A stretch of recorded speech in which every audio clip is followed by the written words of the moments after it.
Subhadra, Jaya Jaya Jagannath, Jagannath, Baladev, Jaya Subhadra, Jagannath, Jagannath, Baladev, Subhadra, Jagannath, Jagannath, Baladev, Jagannath, Jagannath, Baladev, Jai Subhadra, Jaya Jaya Jagannath, Jagannath, Baladev, Jaya Subhadra, Jaya Prabhupada, Jaya Prabhupada, Prabhupada, Srila Prabhupada, Jaya Prabhupada, Prabhupada, Prabhupada, Srila Prabhupada, Gaur Premanande, Hari Hari Bol.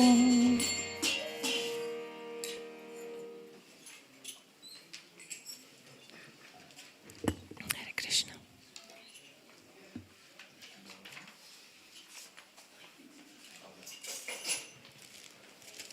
Hare Krishna. Warm welcome to all of you to our Sunday program. Ein herzliches Willkommen zu unserem Sonntagsfest. Ist jemand zum ersten Mal hier heute? Someone here for the first time? Welcome. Ihr versteht Englisch? Ja? Wir könnten auch eine Übersetzung anbieten. Ja, machen wir gerne, ja. Die Vorlesung wird in Englisch sein. Das ist so ziemlich die meisten. Ja, wir haben einige, die verstehen kein Englisch und deshalb passen wir das meistens so an. Aber gerne, wenn ich euch vielleicht bitten dürfte, if you can kindly make some space in this corner so we can facilitate the translation to German.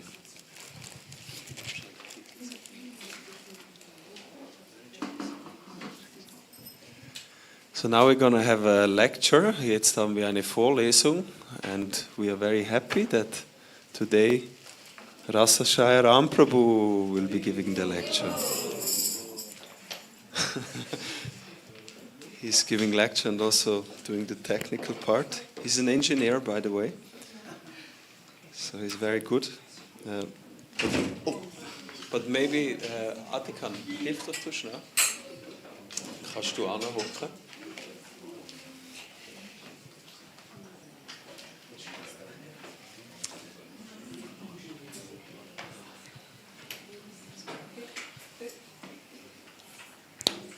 Wir haben jeden Sonntag dieses Sonntagsprogramm und Srila Prabhupada, der Gründer der ISKCON, hat das eigentlich so etabliert, dass wir immer Kirtan machen, was wir gerade getan. Ihr kennt Kirtan. Ich glaube, ihr seid auch in Yoga-Kreisen zu Hause, das sieht man. Und nach dem Kirtan gibt es immer eine Vorlesung aus den Heiligen Schriften und dann gibt es Prasadam. Prasadam sind die geheiligten Speisen.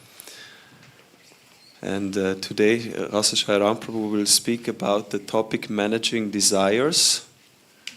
Er spricht über das Thema Wünsche zu...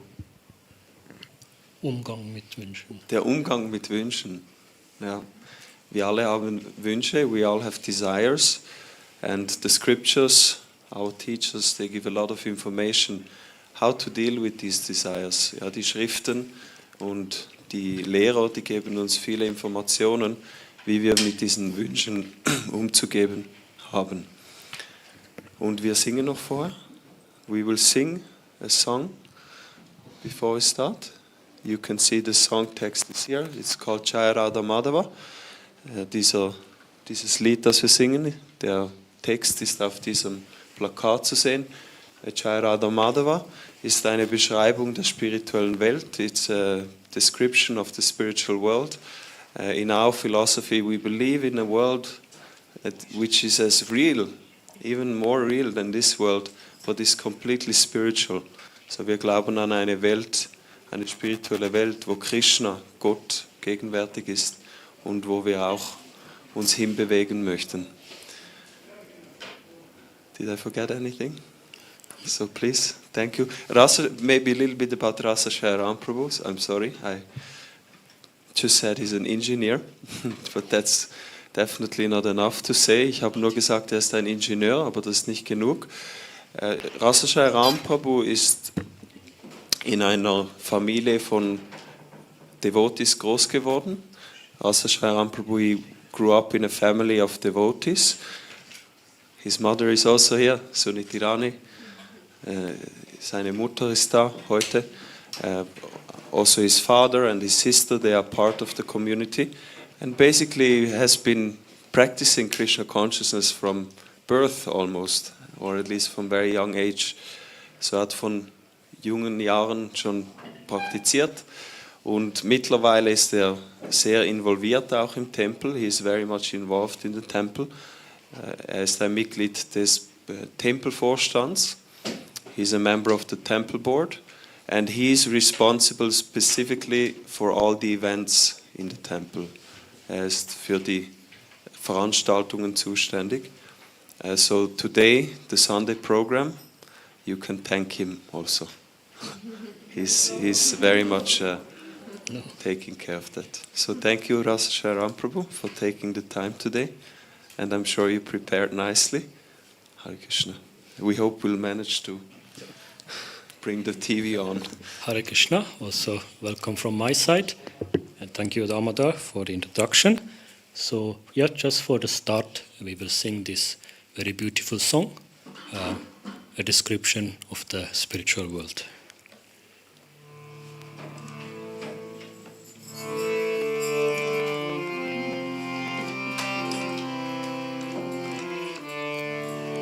Jaya Radha Madhava Kunja Bihari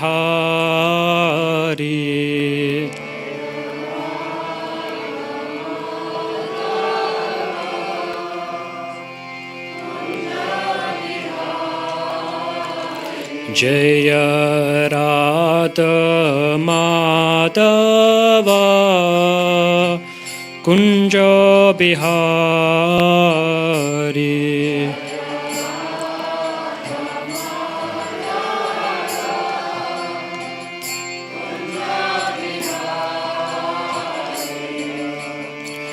Gopi Chanavallabha Girivaradhari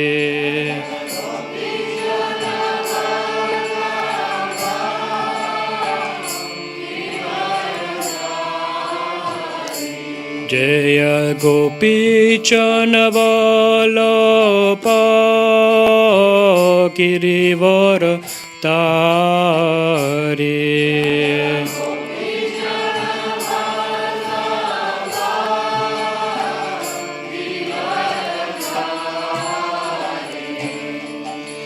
Yashodanandana Braja Janaranjana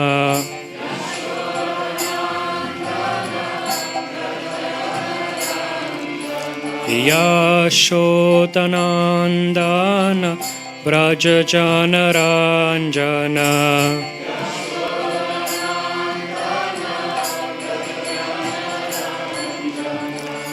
Yamunatira Vanachari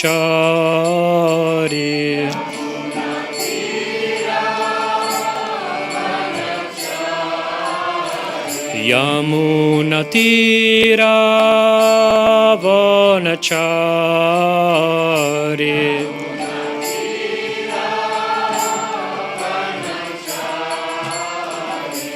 Jaya Radha Madhava Kunja Bihari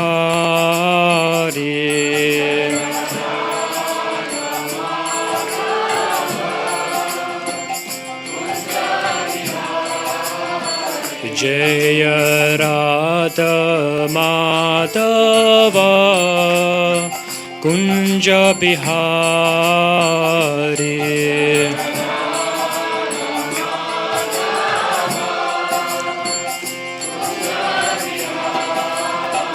Hare Krishna, Hare Krishna, Krishna Krishna, Hare Hare, Hare Rama, Hare Rama, Rama Rama, Hare Hare.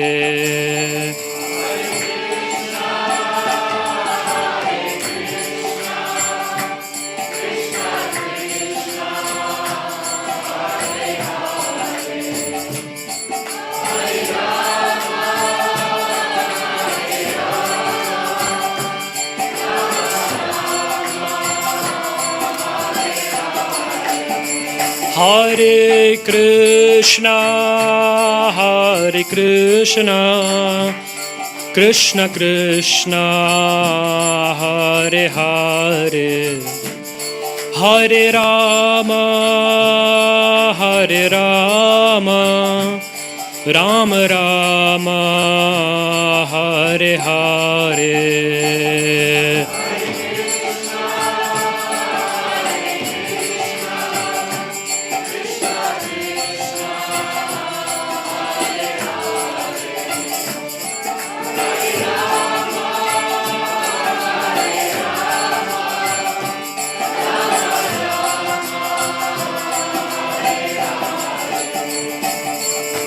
Hare Krishna, Krishna Krishna, Hare Hare, Hare Rama, Rama Rama, Hare Hare.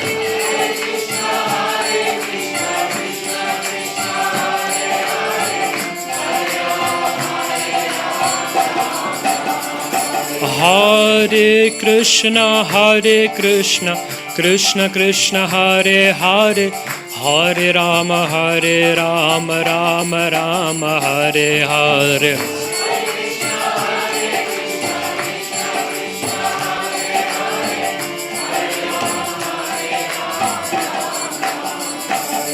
Jaya Prabhupada, Prabhupada, Prabhupada, Srila Prabhupada.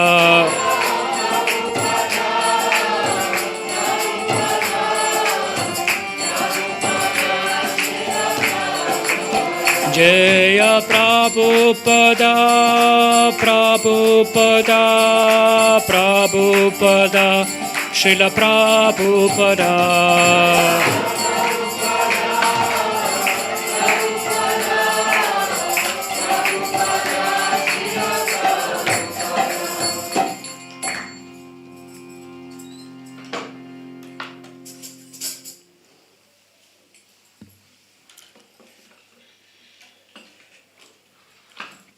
So again, Hare Krishna. I'm happy to have you all here and grateful to be here. And if I see around, many of you sitting are my teachers, and I think I am quite unqualified to speak something useful. So just seek your blessing that today, we can discuss something valuable. And before we start, just say some prayers to thank all the spiritual teachers who have given us this very, very highly valuable wisdom to us. Om Akyana Timrandasya Jnananjala Shalakaya Chakshurun Militam Yena Tasmai Shri Guruve Namaha. Namo Om Vishnupadaya Krishna Prastaya Budale Srimadi Bhaktivedanta Swami Niti Namine Namaste Saraswati Devi Gauravani Pracharine Nirvishesha Shunyavadi Pastasya Desatarine Jai Shri Krishna Chaitanya Prabhu Nityananda Shri Advaita Gadadhara Shrivasadi Gaura Bhakta Vrinda Hare Krishna Krishna Krishna Hare Hare Hare Rama Rama Rama Hare Hare.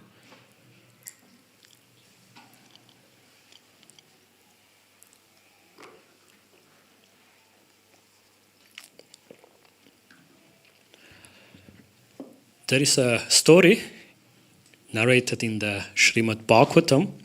It's one of our important books that we read and study. And in that narration, in that story, it's a story about a king called Yayati. He's a very good king. He's also a very pious king, but also a king who has a lot of knowledge in scriptures and in spiritual wisdom and practices. But then one day, due to some circumstances, he gets a curse from a sage, from Sukracharya. And that curse is, now king, you have to give up your youth and you will become old and invalid. That was the curse given on to that king. And the king is a little disturbed because he was so successful with his kingdom, and now this curse he did some mistake, which is why he got the curse, but still he thinks, now I've lost my youth, and now I'm old and invalid. So he asked the sage, is there no other way, a remedy or so? And then the sage tells him, I will also give you a boon. Namely, you can exchange your old age with someone else. It's a boon that I give you. And the king walks around and thinks, with whom can I exchange my old age? Who is willing to exchange his youth with my old age? He's walking around, he has 5 sons.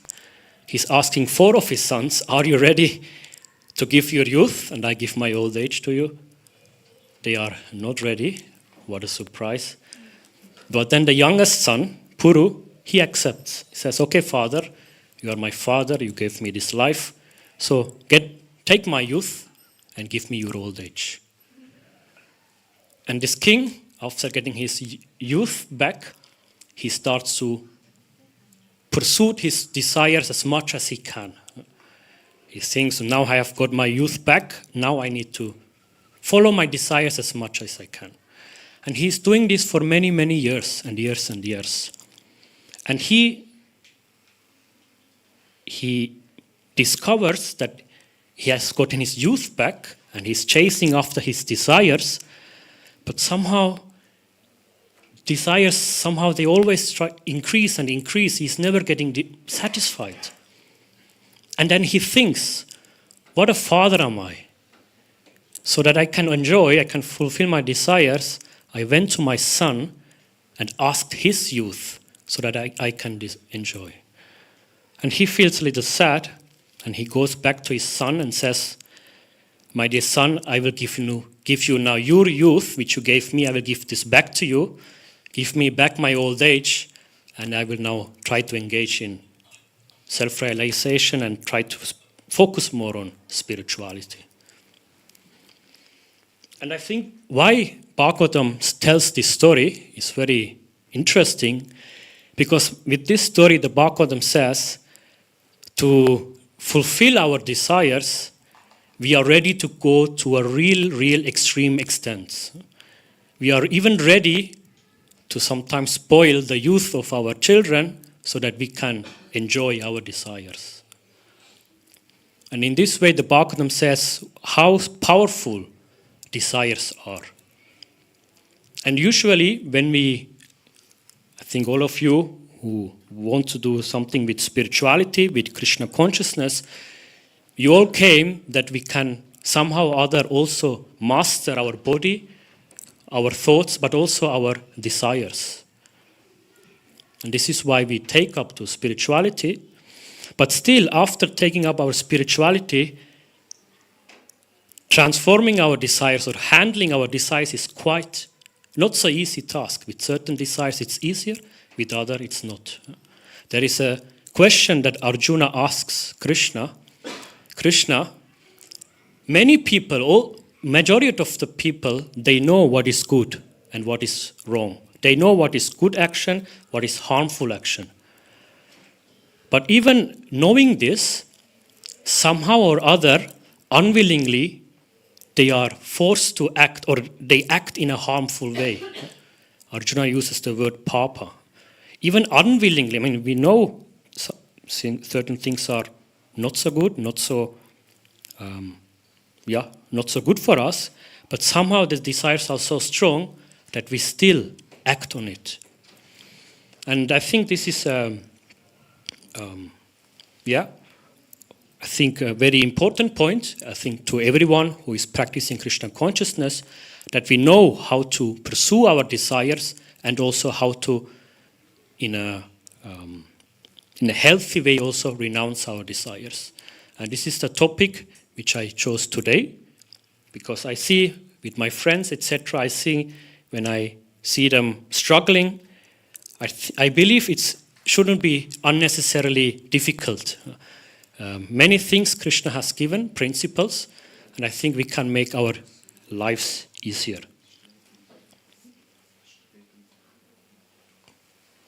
And if you allow me so, I would like to do an activity with you, or actually I want you to turn to your neighbor and have a short discussion. This is a verse that Krishna gives in the Bhagavad Gita, and he is describing here a very beautiful scene actually. And we will read this together, and I want then later to turn to your neighbor and have a discussion. First of all, try to discuss what Krishna is actually explaining. He's explaining of a river and ocean. Try to discuss what the natures of them are, how this function, etc. But also, I would like to think of a question: where are you in this scene? Is that okay? Are you willing to do this? We just read the text together. It's from the Bhagavad Gita, chapter 2, text 70. A person who is not disturbed by incessant flow of desires that enter like rivers into the ocean, which is ever being filled but is always still, can alone achieve peace. Not the man who strives to satisfy such desires. So, please give you maybe some minutes, maybe 5 minutes to discuss.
So Hare Krishna, Krishna Krishna, Hare Hare, Hare Rama, Rama Rama, Hare Hare. So dear devotees,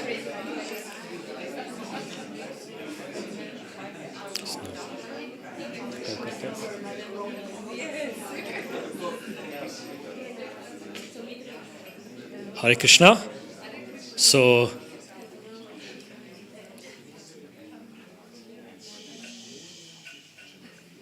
would like someone to share?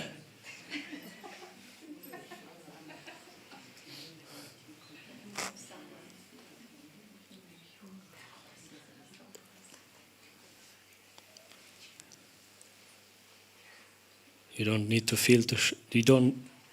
feel shy. I am also sitting here, so cannot be more embarrassing than me sitting here. So, Shriram Prabhu. So the point is that desires are always flowing. We can never stop them. Desires are completely natural phenomena. There's nothing to do. Desires is something completely natural. We cannot seize it, we cannot stop it. So the point is that how to channel our desires. And Krishna consciousness is a science how to channel our desires to Krishna. When our desires are connected with Krishna, desires become healthy and uplifting. If we cannot channel to Krishna, then desires make us crazy. So, Thank you. Thank you. You speak that Krishna, with this scene, Krishna is giving some qualities of desires. It's always flowing. I think it's a very important thing that Krishna says. Anyone else?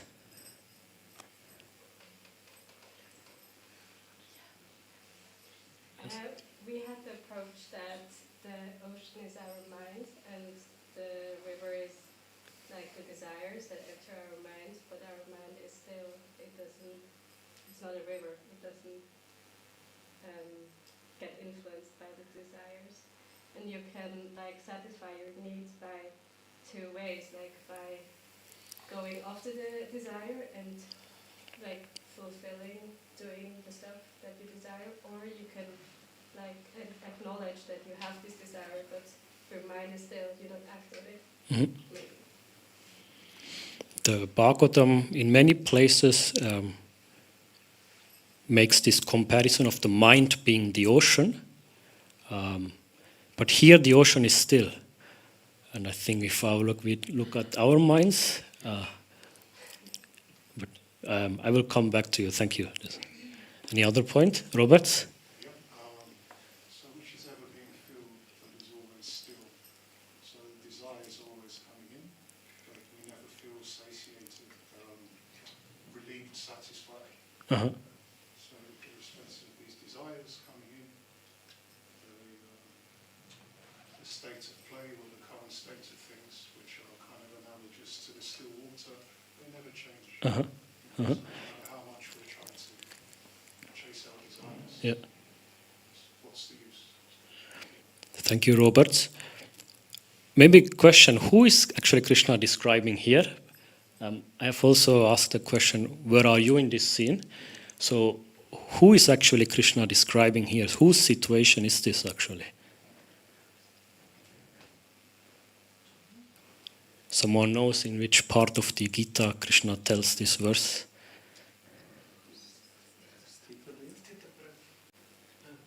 Sthita Pragya, yeah, but Jivan Mukta. So Arjuna is asking a question of someone who's a Jivan Mukta, who is a liberated soul, how he walks, how he talks, how he sits. So actually this description is of someone who is a liberated person. And his mind is deep and vast like an ocean, which is why so many desires can come in and he's still not agitated. If I speak of my case, I am not an ocean, I am just a small pond currently. This Krishna explains with the ocean, there's a specific quality of the liberated souls. He has a certain spiritual realization why he's like a vast ocean and why he's able to masterfully deal with the desires. But if I look at myself, I am a small pond. I don't have currently so much realization. And what happens if I just let all the rivers flow inside into the pond will overflow and it will flood and I will create chaos. And this is, I guess, most of the life's case, that if we just let our desires come and we don't do anything, we just try to fulfill them, it's like we are flooding our pond. But there is also another extreme where you try to stop all the water, all the rivers. Maybe you build a dam, you would try to stop the desires. Prabhu mentioned, Krishna says, a river is always flowing, desires are always coming, but if we try to stop them artificially, what will happen? You are forcing something. What will happen to the pond? It will dry out. You will dry out. And maybe, even if we let it wait too long, the dam will break even and everything will be chaos again. So we have here two extremes. One is if we just try to fulfill every desires, which is a danger, or if we try to stop and suppress all the desires. And Prabhupada even says that in spirituality it can happen. He says that he observes that some devotee or some people who is practicing spirituality, they try to suppress everything, they escape, go to the village or to the forest and mountains, and then they dry out, cannot stand it anymore, and then they come back again and engage in these material activities.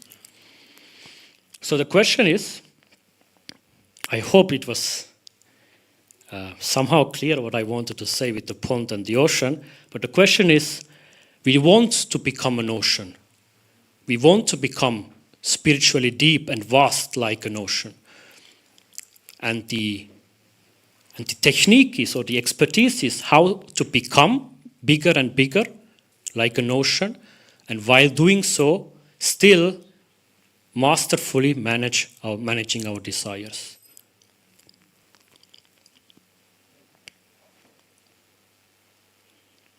There is a very nice statement by Prabhupada. He's saying, we, Krishna consciousness people, we don't say no to desires. What we say is no to nonsense desires.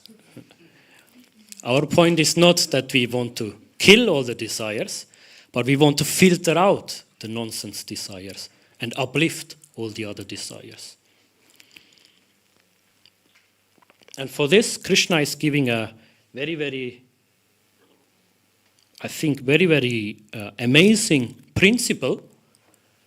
Also in this second chapter, it's a verse where Krishna says, Vishaya vinivartante niraharasya dehina raso varyam raso apiyasya param drishtva nivartate. Krishna is observing two things, or he's bringing here two statements. One is, though the embodied soul may be restricted from sense enjoyment, the taste for the sense enjoyment or objects remains. But ceasing such engagement by experiencing a higher taste, he is fixed in consciousness.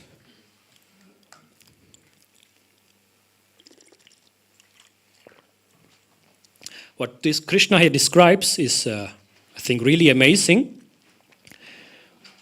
The first thing or the fundamental thing is all the inputs that we get for our desires are coming through our senses, our 5 senses. If a child has never experienced a smartphone, it will be happy all the time with the small toys, but only when it goes to the school and sees the other schoolmates with the smartphone, then it comes home and asks, Papa, Mama, I also want one. But as long as he hasn't experienced the smartphone, he will never ask this. So the desire, the inputs to the desires, they are always coming through our senses. Therefore also the Vedas and Krishna give they have so many statements about our senses. And what Krishna tells here is now, once you have experienced of an object, of an activity, or whatever, you have made this experience, and then if you put it away, or try to put it away, the taste for that thing can still remain in you.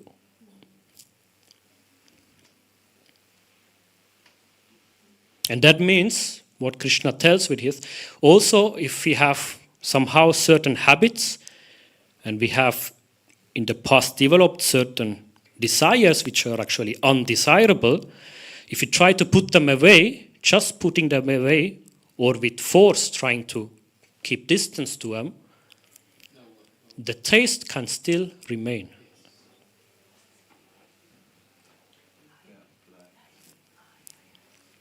And what is the remedy, or what is the solution? One solution that Krishna gives, it's the principle of the higher desires. He says you can let go of that desire or of that thing when you experience something more sublime, something more beautiful, something higher in value.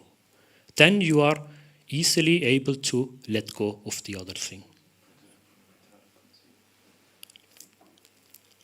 If we take the example with the children, it plays with a small toy, with a small car. Once you give them a bigger car, then the small car will land somewhere in the cellar. So I think this is quite an amazing statement that Krishna tells. And I mean, today we have so many people outside, they try to explain or how we can live in harmony, etc. But this statement Krishna just gave 5,000 years ago, and it's still valid today. It's so fundamental what Krishna says here. So he's speaking of a hierarchy, that if we can make some hierarchy in our desires, we can let go or deal better with other things. Personally, I like to eat sweets. Actually, I can eat sweets like rice. I mean, Tamil people eating rice is a lot, and I can eat sweets like rice. But it's not good for my health, for my skin, actually. So I had quite a struggle to control my sweet tongue. But once I realized how beneficial it is to have a healthier body, once I got some taste to mean, okay, I can live a healthy life with a healthy skin where it's not always itching, etc. Once I got a little taste for this, I was more able to let go of my sweets. It doesn't mean that I have to stop sweets, but because I have some taste for a higher, healthier life, I can regulate how I eat my sweets. Just by the way, at 5 o'clock we will serve sweets. But please, here you have to take it. Here you have to take it. And I think this is quite a nice solution for all the things. I think also people who are having difficulty with addiction also, this principle actually at the end applies. To sustainably let go of your addiction, you have to experience a certain taste with a higher purpose. Only then you can sustainably for your life let go the bad habits and addictions. So Krishna is speaking of a hierarchy. So one after another. There's a certain higher things that are more sublime to aspire for. And if we go along the hierarchy, we can ask what is on the top. And Krishna also tells there, what is the highest thing, the most sublime thing that you can desire? And that he says is devotion to Krishna.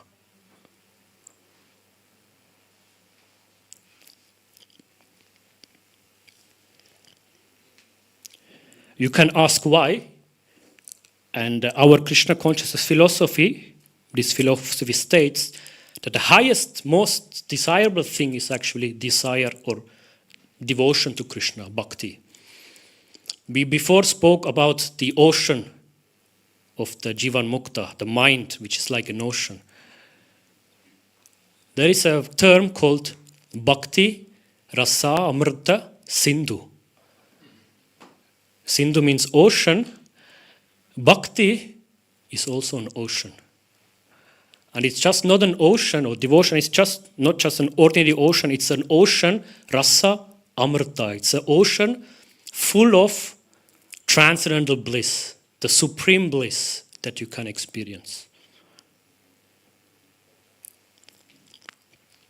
And Krishna says, once you swim in that ocean, that is the best thing, the supreme bliss that you ever will experience in your life. Why is it so? Why Krishna tells, or why do we have this philosophy? Our understanding is anything that we experience in this material world, any taste, any happiness that we get, and any relationship we get, is actually a reflection of the spiritual world, a mirror of the spiritual world. What we have here is also in the spiritual world, but here we have it in a limited capacity, maybe in a corrupted capacity. But the original nature of everything is in the spiritual world, and the origin of that is Krishna. Krishna is the origin of all the tastes, of all the rasas that we can experience. Krishna uses this word also here, rasa, meaning taste or mellow. And Krishna says, in that world, everything is eternal, full of knowledge, full of bliss. That's the original state where we also come from. And if we go back or try to go and swim in that ocean, that will be our achievement of our highest desires that are possible. Krishna is called Akhila Rasamrita Murti. That means he is the form of all the supreme bliss. And this we have forgotten, and once we engage, or once we build up that relationship with Krishna again, then we can also start to experience this bliss.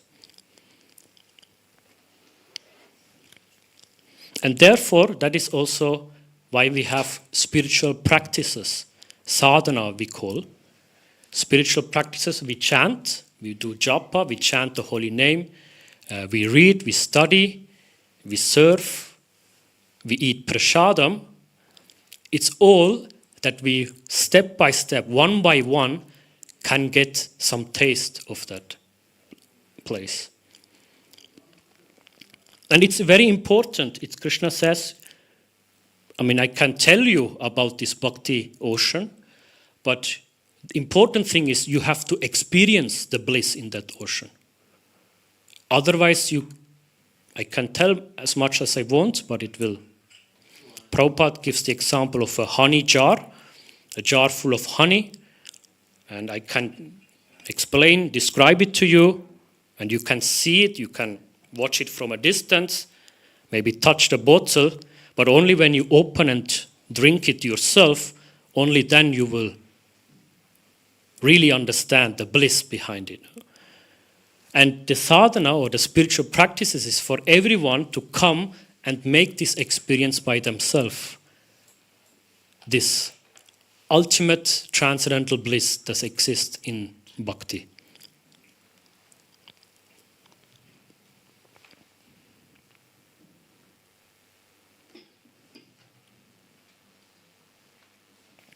And interestingly, Krishna, when he speaks this verse, why Krishna tells Arjuna this thing is, Krishna is on the battlefield. He's afraid of the war, but he knows that is his duty. He's a warrior. He has to protect his citizens, but he is somehow not ready to fight, and he thinks, I better go and hide in the forest. I try to escape from my duties and just go into the forest, and then there is the place where usually all the yogis go, so I will go there and then, become perfect and self-realized. But Krishna warns him and tells, no, Arjuna, this will not going to work because of this thing here. Because Arjuna, you are a prince. If you go to the forest and try to live like an ascetic, it's not going to work, Arjuna. You are a prince.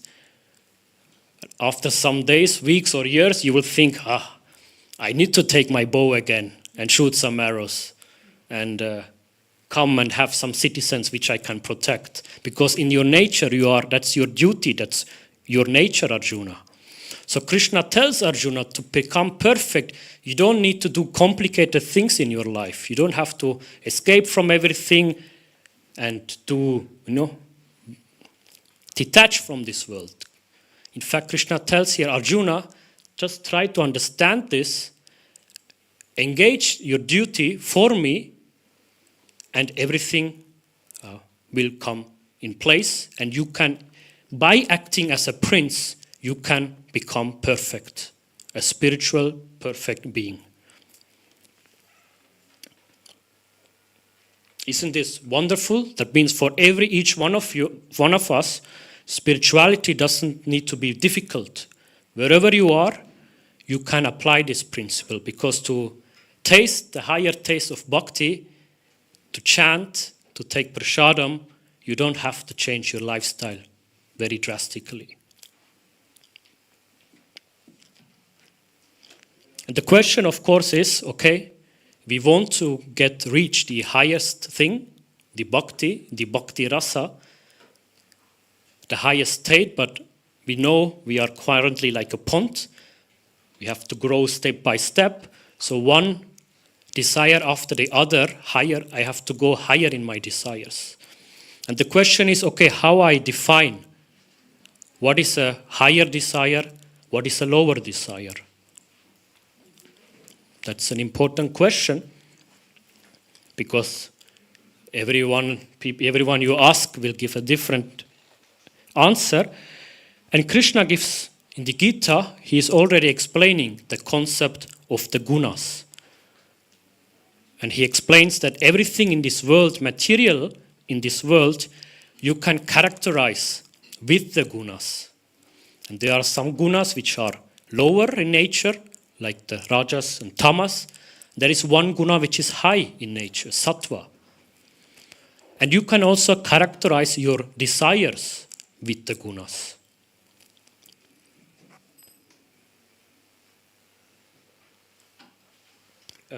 You don't have to read this. This slide was created for another occasion. But in summary, what Krishna tells with the gunas is, generally, tamas leads to illusion, to madness, to foolishness. So any desires that will lead to madness and foolishness, it's belonging to a lower nature. Any desire that leads to more greed, that is classified as rajas. And Krishna says that is also of a lower guna. So you can characterize in this way any desire that will lead you to more greed and you want to have more, that is more in the lower nature. And Krishna says the highest thing or nature is sattva, and that leads to knowledge and enlightenment.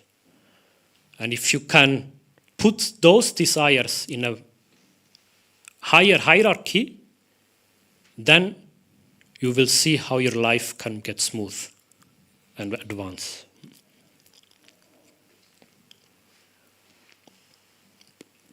Krishna in the Gita, he gives quite many characterization of the gunas, and we can speak on the gunas on another day. But just a side note, there is one point which I usually like very much, that Krishna tells, is the comparison with the poison and nectar.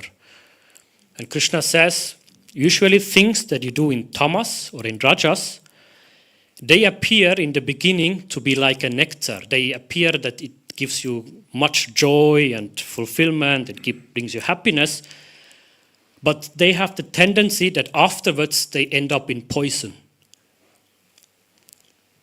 that they are later harmful, like my sweets. I like to eat, they give me quite nice happiness, but afterwards I am struggling and suffering.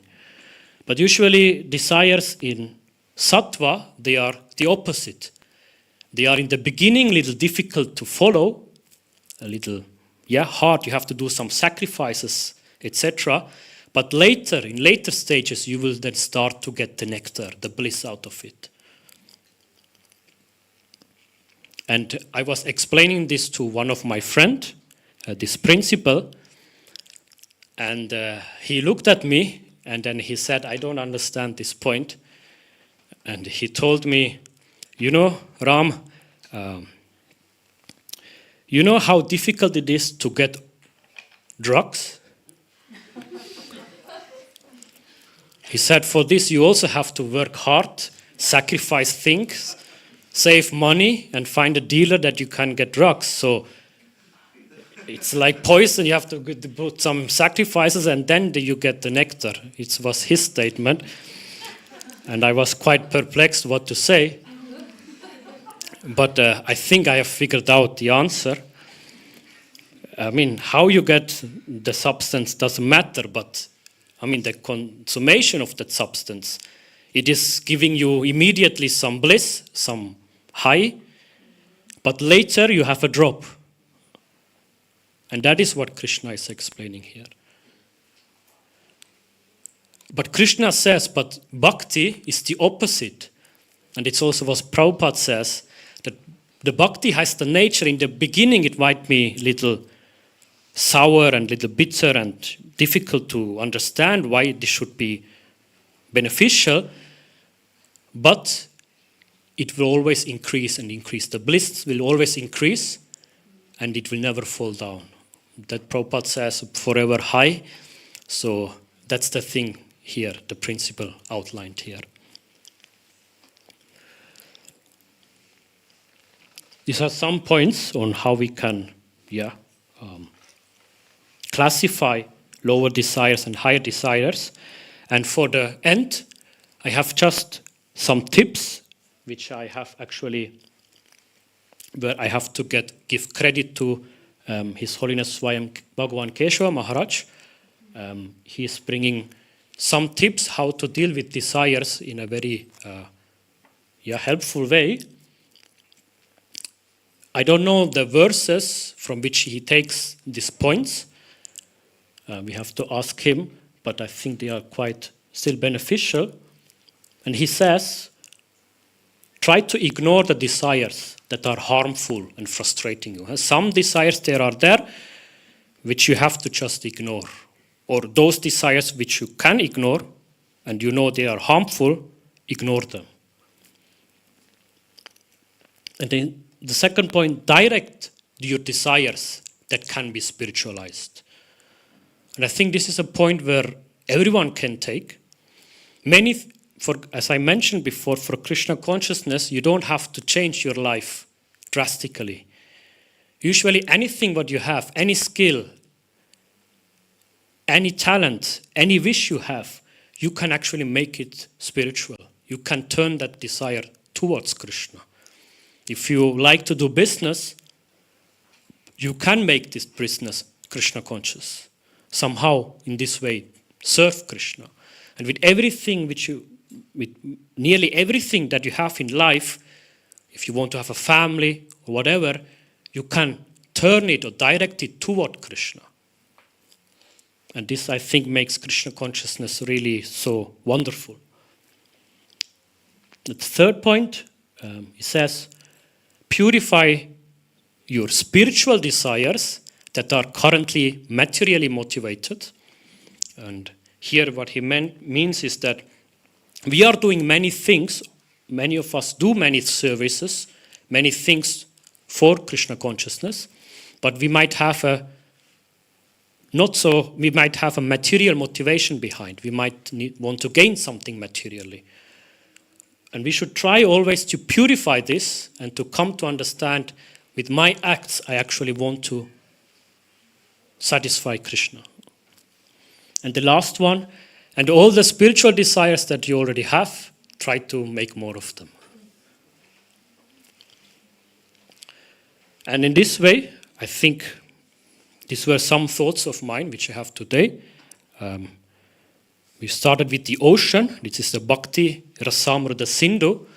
And the thing is, everyone can take part in that ocean. Everyone can come and swim in that ocean. And you can make this experience of this sublime bliss that exists in Bhakti. So I invite you all, those who are already doing, you will continue. And those who haven't tried it yet, please come and try to enter this ocean. And you will see, you will feel, you will experience a bliss that is quite incomparable to anything else in this world. Thank you very much for your attention. And we have some minutes. If someone wants to share something, you are welcome.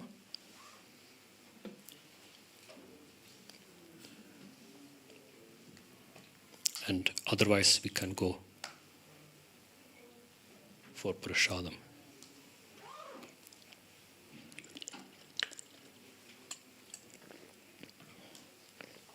Then thank you very much, and I wish you a happy prasadam. Jai Rasa Shri Ram Prabhu Ki Jai. Thank you so much, Prabhu, for this wonderful presentation about desires. And I think that's very... Did you all take a picture of this? It's very helpful, no? You can always analyze your own desires and then decide what you should do. Thank you so much. And thank you for organizing all the wonderful festivals and events.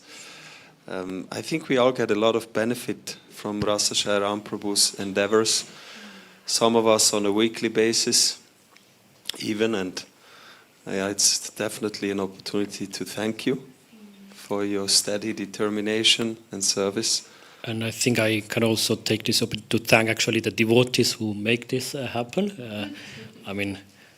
I am coming to Sunday programs since my birth, but at that time I was not organizing it, and the devotees who organized it for all these 45 years, I think we also need to thank them. And those who are actually cooking and everything, I just come, have some fun and go. It's actually a really nice thought, how the Sunday program, it runs for so many years in this temple. And almost all of us have benefited from it.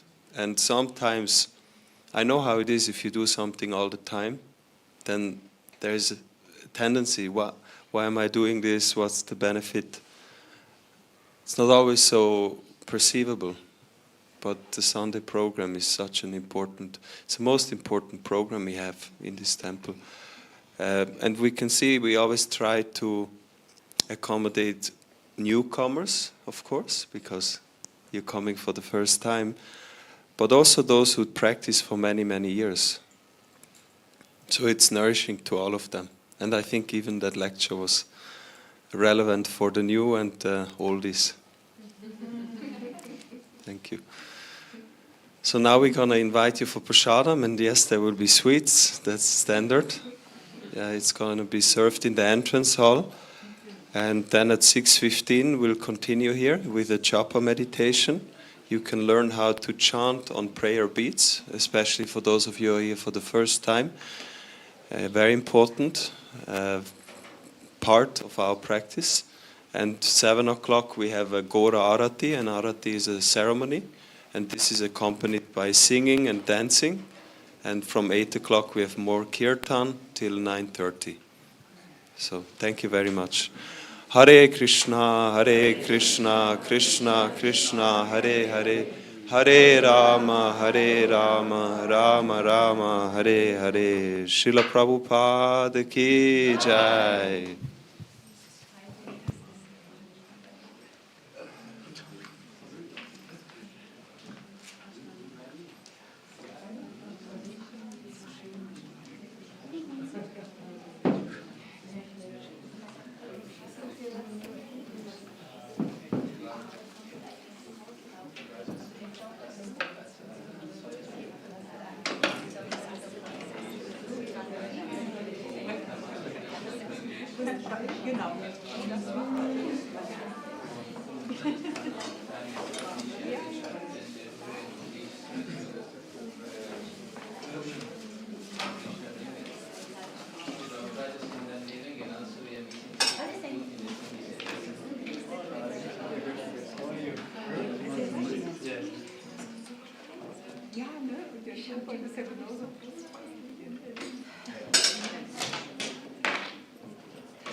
Kann man